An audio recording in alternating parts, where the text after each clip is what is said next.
دوستان له هر څه نه مخکې دغه کلیپ خو تاسو کتلی کیدای شي نن سبا په ټولنیزو رسنیو کې یا په سوشل میډیا کې دغه خورکۍ چې راځي او دلته یې ودروي او دا غیرتي ورور یې پاڅېږي توپنچه ورته نیسي او هغه ولې شهیدوي یې په دې باندې خو اکثره د زیاتو علماو لخوا زیاتو ورونو لخوا خصوصا هغه خلک چې سوشل میډیا زیاته استفاده کوي د ټولو هغه ریاکشن یا عکس العمل تاسو ولیده او فکر نه کوم چې هیڅ هم پرې ښه ویلي بلکې دغه غیرتیانو باندې ټولو لعنت ویلی ظالمانو داسې یو کار باید سړی وکړي چې په ټولنه کې اقلا خلک ووایي چې خیر اوسي آفرین. اوس خو برعکس تاسو داسې ځانونه وشرمول چې هغه د ټولنې خلک ټول در باندې لعنت وي نو دا خو زما په فکر باندې غیرت نه دی دا خو د بې غیرتي هغه انتها د آخري حد دی چې ته خپله خور راښکته کوې او په داسې حال کې چې هغې قرآن په غېږ کې نیولی او درته وایي چې ما دا مخ توروالی نه دی کړی ما ورسره نکاح کړې ده او بیا په دوکه کې دې راوختې دي بیرته کور ته تاسو به د عمر تنهو هغه واقعه اورېدلې چې کله عبدالله بن عمر ته د خپل زوی ته دی کله نکاح کوي نو دی په هغه د عمر تنهو داسې یو خلیفه و چې ګرځېده به په کوڅو کې به ګرځېده تر څو پورې خپل د رعایت نه ځان خبر وساتي نو هغه واقعه خو ښه مشهوره ده چې هغه لور له مور سره په جنګ ده وایي چې دې شیدو کې اوبه نه ما اچوه ځکه دا ګناه ده مور یې وایي چې نه اوبه پکې اچوم دا جروباس عمر تنهو اوري دا کور په نښه کوي سبا ته بیا دته رشته رالیږي سبا رشته رالیږي نو خپل زوی هم ورته مخامخ کوي او دغه جلکې ته وایي چې ته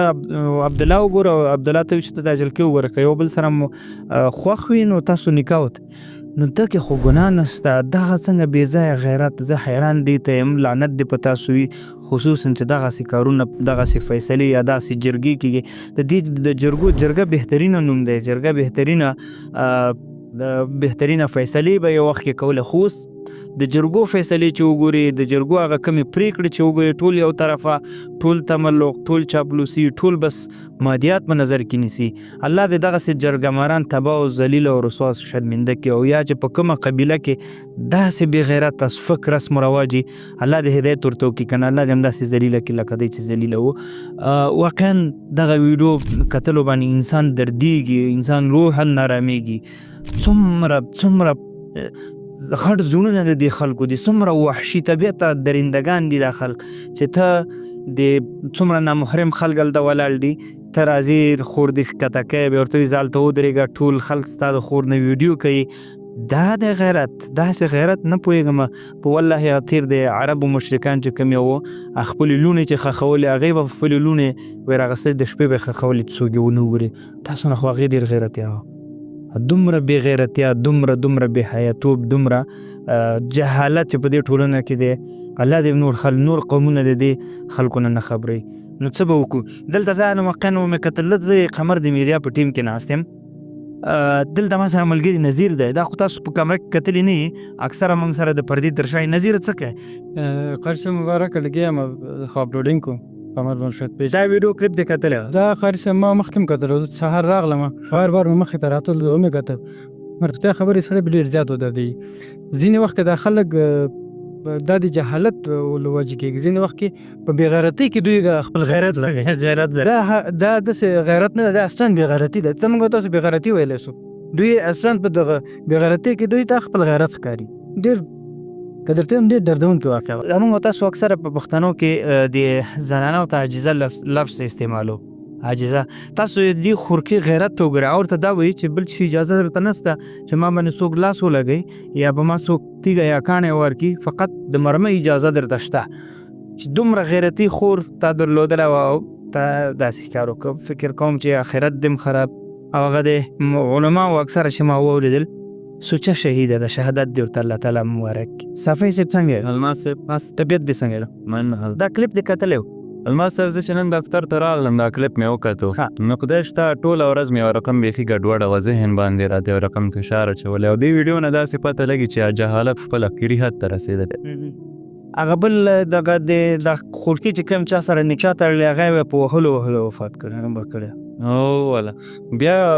ویډیو کې وروسته مخکې ما یو بله بیا وکتله چا پروت دي بیا یا نه پوهېږم مړ یې هغې حلفي کنۍ بیا راشي بیا یې پې ډزې وکړي سړی حیرانه مطلب په بې غیرتۍ او په هغه کې دی غیرت همداسې بلکل مننه نو دې خو نور ورونه هم ناست دي هلکه څنګه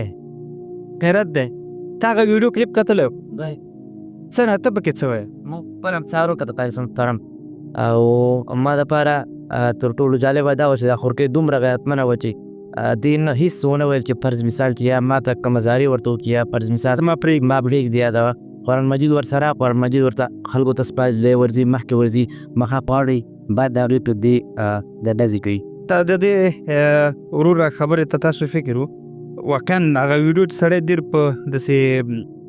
دقیقه وګوري په دغه کې دا خورکۍ راځي هغه قرآن مجید بل چاته ورکوي په ځای د دې چې د ورور پښو ته وغورځېږي یا بل چاته یا عذر ورته وکړي که نه څوک قتل کوي انسان خو ځان خو ډېر ګران وي نو تاسو به اکثره لیدلي چې یو ته منډه کې بل ته که نه چې پرېږدي خو دا داسې په ارامه ځای هلته ودرېږي نو څه به وایي الله دې زموږ او ستاسو ټولنې د دې جهالت څخه نورې وساتي. الله تاسو پوهېږئ شریعت څومره د یو انسان وینه په اسلام کې څومره ارزښت لري. الله تعالی وایي چې د یو مؤمن مسلمان وینه ماته د ټولو دنیا چې ورانیسي هغه نه زیات ارزښت لري. نو راشه دې مسلمانانو ته سړی کله کله حیران پاتې سي پوهېږي ومن یقتل مؤمنا متعمدا فجزاؤه جهنم خالدا فیها. همیشه به الله تعالی وایي په هیڅ یو ګناه کې الله تعالی دا لفظ نه دی استعمال کړی چې یو مسلمان ګناه وکړي هغه به همیشه په جهنم کې وي ولې قتل ته همیشه ویلی دي. نو څه فکر کوئ تاسو دا محکمې خپل ځان او دا رسم رواج ولا زه ډېر غیرتي یم پوهېږئ د الله نه خو څوک غیرتي نشته. الله چې کوم حدود ټاکلي د هغه نه چې ته مخ ته ځې که نه ته بیا هېڅ انسان نه یې ته ځان ته بیا یو خبر ته هر څه کې موږ هغه افراط و تفریط د دغه موضوع ده بیا اخري نتیجه یې دغه وي. نو الله دې موږ او تاسو ته هدایت وکړي. والله که یو خپل د خور او د لور حقوق ادا کړي په دې پښتنه ټولنه کې ورته وایم چې کومه خور یا کومه لور د پلار نه یا د ورور نه حق وغواړي مړی ژوندی ورسره پرېږدي. تاسو به یې دې شاهدان یاستئ ډېر به م لیدلي تاسو کتلي که نه لیدلي به مې که نه چې کومه ټولنه کې خصوصا زموږ او ستاسو په ټولنه کې چې کومه خور پورته سي پلار نه حق غواړي چې ما ته به دې ورونو ته حق ورکوي خو ما پکې حق ده خپله حصه خو راکړه پلار یې عاق کړي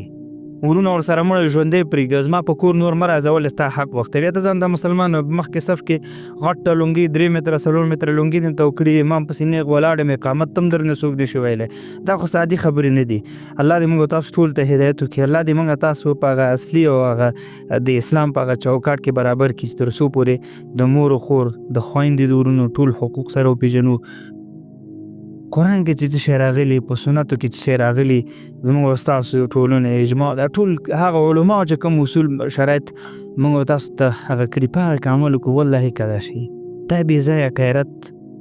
نتیجه یې داسې. الله دې موږ او تاسو ته هدایت وکړي. ډېره مننه ښه وخت. السلام علیکم. ویډیو خو دې وکتله نو زه د تا لپاره یو خوشخبري لرم. خوشخبري دا ده خصوصا هغه ورونه او خویندې چې هغې د افغانستان څخه یا مثلا په نورو هیوادونو کې اوسېږي او اسلامي مراکز او دیني مدارس همدارنګه